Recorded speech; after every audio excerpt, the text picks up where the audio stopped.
ইতিহাস সাক্ষী লবণে কখনো পোকা ধরেনি, কিন্তু মিষ্টিতে প্রতিদিনই ধরে আবার পিঁপড়াও ছাড়ে না। মানুষ সোজা পথে চলতে চায় না, বাঁকা পথেই আগ্রহ বেশি। তাই তো মদ বিক্রেতাকে কোথাও যেতে হয় না, কিন্তু দুধওয়ালাকে বাজারে দাঁড়ে দাঁড়ে ঘুরতে হয়। আমরা সর্বদা দুধ বিক্রেতাকে বলে থাকি, দুধে জল মিশাননি তো? আর মানুষ মদে জল মিশে খায়। আজ পর্যন্ত মানুষকে এতটুকুই চিনলাম।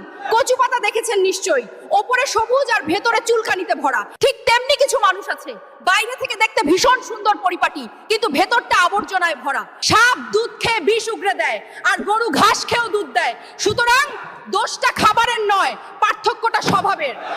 নিজের যোগ্যতা নিয়ে কখনো অহংকার করবেন না। মনে রাখবেন, পাথর কিন্তু নিজের ওজনের জন্য জলে ডুবে যায়। কি আজব দুনিয়া জানেন?